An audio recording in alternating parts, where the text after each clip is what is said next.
Perumpamaan tentang orang-orang upahan di kebun anggur. Kerajaan surga seumpama seorang pemilik kebun anggur yang pagi-pagi benar keluar mencari pekerja-pekerja untuk kebun anggurnya. Setelah ia sepakat dengan pekerja-pekerja itu mengenai upah sedinar sehari, ia menyuruh mereka ke kebun anggurnya.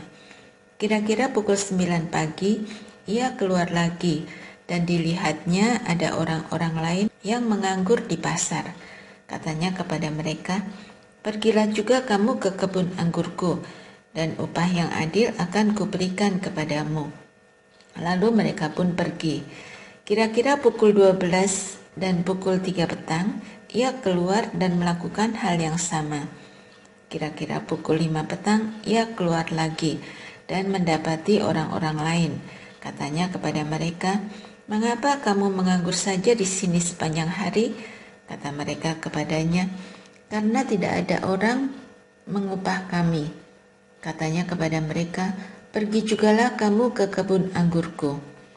Ketika hari malam, pemilik kebun itu berkata kepada mandornya, "Panggillah pekerja-pekerja itu dan bayarkan upah mereka, mulai dengan mereka yang masuk terakhir hingga mereka yang masuk pertama."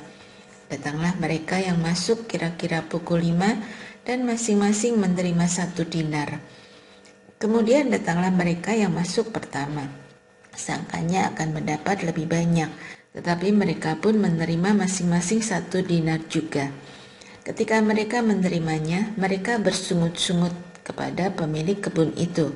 Katanya, "Mereka yang masuk terakhir ini hanya bekerja 1 jam, dan engkau menyamakan mereka dengan kami yang sehari suntuk bekerja berat dan menanggung panas terik matahari."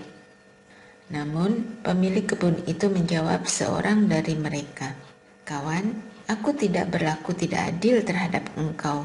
Bukankah kita telah sepakat sedinar sehari? Ambillah bagianmu dan pergilah. Aku mau memberikan kepada orang yang masuk terakhir ini sama seperti kepadamu. Tidakkah aku boleh mempergunakan milikku menurut kehendak hatiku? Atau iri hatikah engkau karena aku murah hati?" Demikianlah mereka yang terakhir akan menjadi yang pertama, dan yang pertama akan menjadi yang terakhir. Pemberitahuan ketiga tentang penderitaan Yesus. Ketika Yesus dalam perjalanan ke Yerusalem, ia memanggil ke-12 muridnya tersendiri dan berkata kepada mereka di tengah jalan, "Sekarang kita pergi ke Yerusalem, dan Anak Manusia akan diserahkan kepada imam-imam kepala dan ahli-ahli Taurat, dan mereka akan menjatuhi hukuman mati kepadanya. Mereka akan menyerahkan dia kepada bangsa-bangsa lain supaya ia diolok-olok, dicambuk, dan disalibkan. Tetapi pada hari ketiga ia akan dibangkitkan." Permintaan ibu Yakobus dan Yohanes. Bukan memerintah, melainkan melayani. Kemudian datanglah ibu anak-anak Zebedeus serta anak-anaknya itu kepada Yesus. Lalu ia sujud di hadapannya untuk meminta sesuatu kepadanya. Kata Yesus, "Apa yang kau kehendaki?" Jawabnya, "Nyatakanlah supaya kedua anakku ini duduk di dalam kerajaanmu, seorang di sebelah kananmu dan seorang lagi di sebelah kirimu." Namun Yesus menjawab, katanya, "Kamu tidak tahu apa yang kamu minta. Dapatkah kamu meminum dari cawan yang akan kuminum?" Kata mereka kepadanya, "Kami dapat." Yesus berkata kepada mereka, "Cawanku memang akan kamu minum, tetapi hal duduk di sebelah kananku atau di sebelah kiriku, aku tidak berhak memberikannya. Tempat itu akan diberikan kepada orang-orang yang ditentukan oleh Bapakku." Mendengar hal itu, marahlah ke-10 murid yang lain kepada kedua saudara itu. Yesus memanggil mereka lalu berkata, "Kamu tahu bahwa pemerintah-pemerintah bangsa-bangsa bertindak sebagai tuan atas rakyatnya, dan para pembesarnya bertindak sewenang-wenang atas mereka. Tidaklah demikian di antara kamu. Siapa saja yang ingin menjadi besar di antara kamu, hendaklah ia menjadi pelayanmu. Siapa saja yang ingin menjadi yang pertama di antara kamu, hendaklah ia menjadi hamba-Mu. Sama seperti Anak Manusia datang bukan untuk dilayani, melainkan untuk melayani, dan untuk memberikan nyawanya menjadi tebusan bagi banyak orang. Yesus memulihkan penglihatan 2 orang buta. Ketika Yesus dan murid-muridnya keluar dari Yeriko, orang banyak berbondong-bondong mengikuti dia.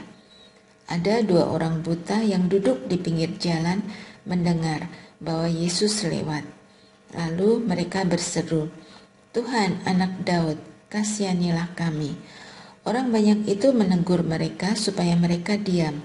Namun mereka makin keras berseru, "Tuhan, Anak Daud, kasihanilah kami." Lalu Yesus berhenti dan memanggil mereka. Ia berkata, "Apa yang kamu kehendaki kuperbuat bagimu?" Jawab mereka, "Tuhan, supaya mata kami dapat melihat." Tergeraklah hati Yesus oleh belas kasihan kepada mereka, dan ia menyentuh mata mereka. Seketika itu juga mereka dapat melihat lalu mengikuti dia. Yesus dielu-elukan di Yerusalem.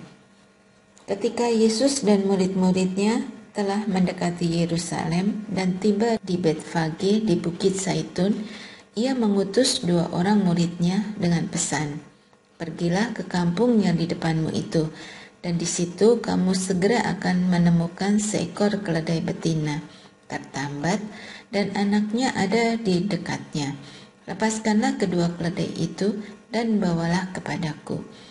Jikalau ada orang menanyakan sesuatu, katakanlah, Tuhan memerlukannya, ia akan segera mengembalikannya."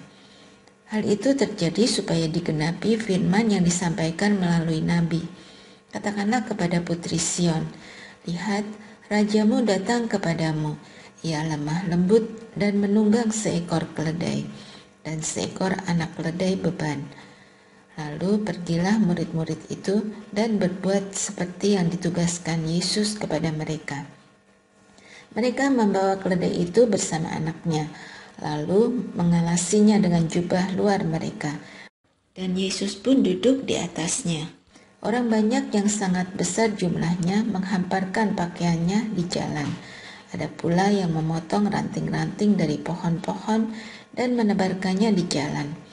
Orang banyak yang berjalan di depan Yesus dan yang mengikutinya dari belakang berseru, "Hosana bagi Anak Daud, diberkatilah dia yang datang dalam nama Tuhan, Hosana di tempat yang maha tinggi." Ketika ia masuk ke Yerusalem, gemparlah seluruh kota itu dan orang berkata, "Siapakah orang ini?" Orang banyak itu menyahut, "Inilah Nabi Yesus dari Nazaret di Galilea." Yesus menyucikan bait Allah. Yesus masuk ke bait Allah dan mengusir semua orang yang berjual beli di halaman bait Allah. Ia membalikkan meja-meja penukar uang dan bangku-bangku pedagang merpati, dan berkata kepada mereka, "Ada tertulis, rumahku akan disebut rumah doa, namun kamu menjadikannya sarang penyamun." Datanglah orang-orang buta dan orang-orang lumpuh kepadanya di halaman bait Allah itu, dan mereka disembuhkannya. Ketika imam-imam kepala dan ahli-ahli Taurat melihat mujizat-mujizat yang dibuatnya itu, dan anak-anak yang berseru dalam bait Allah, "Hosana bagi Anak Daud," marahlah mereka. Mereka berkata kepadanya, "Engkau dengar apa yang dikatakan anak-anak ini?" Kata Yesus kepada mereka, "Aku dengar. Belum pernahkah kamu baca, dari mulut bayi-bayi dan anak-anak yang menyusu, Engkau telah menyediakan puji-pujian?" Lalu ia meninggalkan mereka dan pergi keluar kota ke Betania dan bermalam di situ. Yesus mengutuk pohon ara. Pada pagi hari dalam perjalanannya kembali ke kota, Yesus merasa lapar. Di pinggir jalan ia melihat pohon ara, lalu pergi ke situ. Tetapi ia tidak menemukan apa-apa pada pohon itu, selain daun-daun saja. Katanya kepada pohon itu, "Engkau tidak akan berbuah lagi selama-lamanya." Seketika itu juga keringlah pohon ara itu.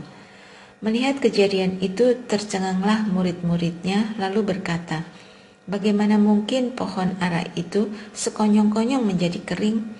Yesus menjawab mereka, "Sesungguhnya aku berkata kepadamu, jika kamu percaya dan tidak bimbang, kamu bukan saja dapat melakukan apa yang kulakukan terhadap pohon ara itu, tetapi juga jika kamu berkata kepada gunung ini, terangkat dan terbuanglah ke dalam laut, hal itu akan terjadi. Jika kamu percaya, apa saja yang kamu minta dalam doa, kamu akan menerimanya."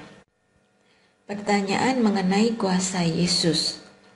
Yesus masuk ke bait Allah, dan ketika ia mengajar di situ, datanglah imam-imam kepala serta tua-tua bangsa Yahudi kepadanya dan bertanya, "Dengan kuasa manakah engkau melakukan hal-hal itu? Siapakah yang memberikan kuasa itu kepadamu?" Jawab Yesus kepada mereka, "Aku juga akan mengajukan satu pertanyaan kepadamu, dan jikalau kamu memberi jawabnya kepadaku, aku akan mengatakan juga kepadamu dengan kuasa manakah aku melakukan hal-hal itu. Dari manakah baptisan Yohanes? Dari surga atau dari manusia?" Mereka membahasnya di antara mereka dan berkata, "Jikalau kita katakan dari surga, ia akan berkata kepada kita, 'Kalau begitu, mengapa kamu tidak percaya kepadanya?' Namun jikalau kita katakan dari manusia, kita takut kepada orang banyak, karena semua orang menganggap Yohanes ini nabi." Lalu mereka menjawab Yesus, "Kami tidak tahu." Yesus pun berkata kepada mereka, "Jika demikian, aku juga tidak akan mengatakan kepadamu dengan kuasa manakah aku melakukan hal-hal itu." Perumpamaan tentang dua orang anak. Apakah pendapatmu tentang ini? Seseorang mempunyai dua anak laki-laki. Ia pergi kepada anak yang satu dan berkata, "Anakku, pergi dan bekerjalah hari ini di kebun anggur." Jawab anak itu, "Aku tidak mau." Namun kemudian ia menyesal dan pergi. Lalu orang itu pergi kepada anak yang lain dan mengatakan hal yang sama. Anak itu menjawab, "Baik, Bapa," namun ia tidak pergi. "Siapakah di antara keduanya yang melakukan kehendak ayahnya?" Jawab mereka, "Yang pertama." Kata Yesus kepada mereka, "Sesungguhnya aku berkata kepadamu, pemungut-pemungut cukai dan pelacur-pelacur mendahului kamu masuk ke dalam kerajaan Allah. Sebab Yohanes datang untuk menunjukkan jalan kebenaran kepadamu, dan kamu tidak percaya kepadanya. Namun pemungut-pemungut cukai dan pelacur-pelacur percaya kepadanya. Kamu melihatnya, tetapi kemudian kamu tidak menyesal, dan kamu tidak juga percaya kepadanya." Perumpamaan tentang penggarap-penggarap kebun anggur. Dengarkanlah suatu perumpamaan yang lain. Ada seorang tuan tanah yang membuka kebun anggur dan membuat pagar sekelilingnya. Ia menggali lubang tempat memeras anggur dan mendirikan menara jaga di dalam kebun itu. Kemudian ia menyewakan kebun itu kepada petani-petani, lalu berangkat ke negeri lain. Ketika hampir tiba musim petik, ia mengutus hamba-hambanya kepada petani-petani itu untuk menerima hasil yang menjadi bagiannya. Namun, petani-petani itu menangkap hamba-hambanya itu. Mereka memukul yang seorang, membunuh yang lain, dan melempari yang lain lagi dengan batu. Kemudian tuan itu mengutus pula hamba-hamba yang lain, lebih banyak daripada yang semula. Tetapi mereka pun diperlakukan sama seperti kawan-kawan mereka. Akhirnya ia mengutus anaknya kepada mereka. Katanya, "Anakku akan mereka segani."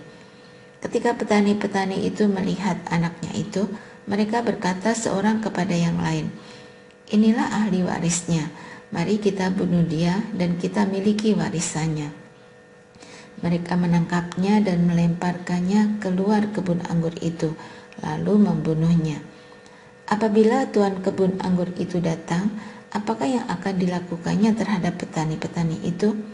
Kata mereka kepadanya, "Ia akan membinasakan orang-orang jahat itu dan kebun anggurnya akan disewakannya kepada petani-petani lain yang akan menyerahkan hasilnya kepadanya pada waktunya. Kata Yesus kepada mereka, "Belum pernahkah kamu baca dalam kitab suci, batu yang dibuang oleh tukang-tukang bangunan telah menjadi batu penjuru. Hal itu terjadi oleh karena Tuhan, suatu keajaiban di mata kita. Sebab itu, aku berkata kepadamu, bahwa kerajaan Allah akan diambil dari kamu dan akan diberikan kepada suatu bangsa yang menghasilkan buah kerajaan itu. Siapa saja yang jatuh ke atas batu ini, ia akan hancur, dan siapa saja yang ditimpa batu ini, ia akan remuk." Ketika imam-imam kepala dan orang-orang Farisi mendengar perumpamaan-perumpamaan Yesus, mereka mengerti bahwa merekalah yang dimaksudkannya. Mereka mencari jalan untuk menangkap dia, tetapi mereka takut kepada orang banyak, karena orang banyak itu menganggap dia nabi.